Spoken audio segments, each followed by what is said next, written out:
Saya atau Anda pasti punya banyak sekali teman yang dulunya waktu sekolah itu pintar banget.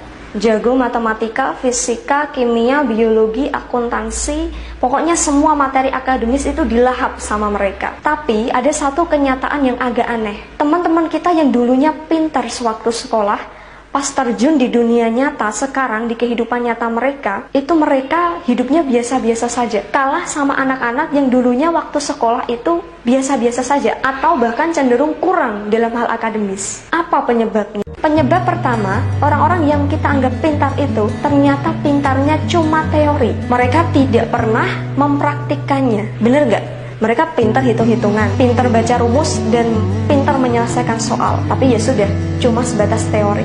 Penyebab kedua, orang yang hanya pintar secara akademis, mereka jadi terlalu sering berpikir. Mereka lambat dalam take action.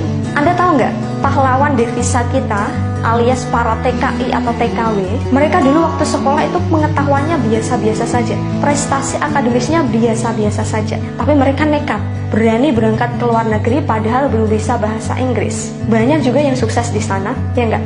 Mereka nggak banyak mikir, ini nanti berhasil nggak ya? Ini nanti sukses nggak ya? Jadi jangan sampai kita yang titelnya S1, S2, atau S3 kalah nekat sama mereka yang cuma lulusan SD atau SMP. Tapi nekatnya mereka bukan nekat konyol. Mereka punya keyakinan bahwa hidupnya harus berubah dan lebih baik. Penyebab ketiga, sekolah kita mendoktrin anak-anak bahwa pintar akademis saja sudah cukup. Buktinya setiap hari kita dijejali dengan materi akademis. Cara belajarnya menghafal.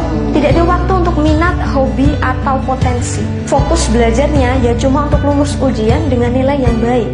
Lama-lama, anak-anak kita itu jadi menganggap bahwa oke, theory is enough. Tapi setelah mereka terjun ke masyarakat, mereka kaget, loh kok gini ya? Ternyata beda yang diajarin sekolah sama yang saya alami di masyarakat. Di masyarakat itu kita harus pintar berkomunikasi, bernegosiasi, mudah diajak kerjasama sama orang lain, harus punya inisiatif, harus berani mencoba, harus bisa berpikir kreatif, harus pintar baca situasi. Karena kalau tidak, kita hanya akan jadi pengikut. Kita nggak bisa bersaing sama orang-orang yang lebih gigih dan punya pemikiran kritis. Penyebab keempat adalah terlalu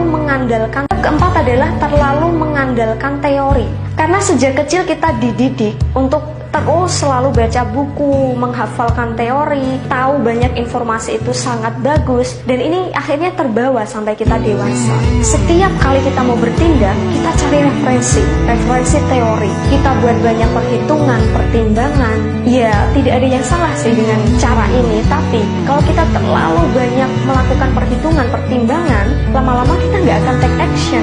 Kita akan selalu terus menunda untuk membuat keputusan karena kita sibuk dengan teori-teori kita. Ya seperti kebiasaan kita sewaktu dulu, banyak baca buku, banyak berimajinasi, tapi takut untuk mengambil kendali. Penyebab kelima adalah tidak memiliki kecakapan sosial. Memiliki banyak kenalan itu sangat bagus. Karena tiap orang yang kita kenal akan membawa kita pada banyak pengalaman dan pembelajaran. Dan memang benar, orang hidup itu bekalnya bukan cuma teori, bukan cuma soal matematika, bahasa Inggris, fisika, kimia, atau biologi. Kita perlu ngobrol dan berinteraksi dengan orang lain.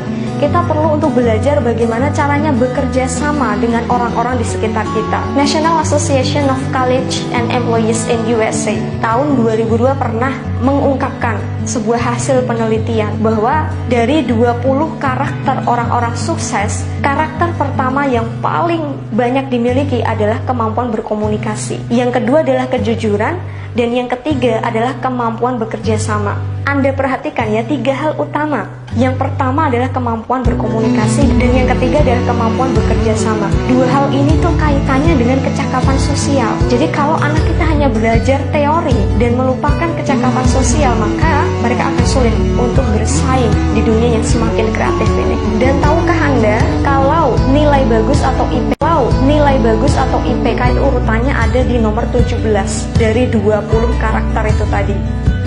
Dari 5 pemaparan ini, saya menyimpulkan bahwa kalau anak Anda sekarang masih sekolah, jangan sekolah saja dan berkutat dengan materi akademis. Ajak mereka untuk keluar rumah, menikmati lingkungan, bergabung dengan beragam komunitas, ajarkan bagaimana caranya bernegosiasi, bekerja sama, berkomunikasi terbuka, mendengarkan, peka dengan lingkungan. Itu hal-hal yang sangat penting untuk Anda ajarkan kepada anak-anak.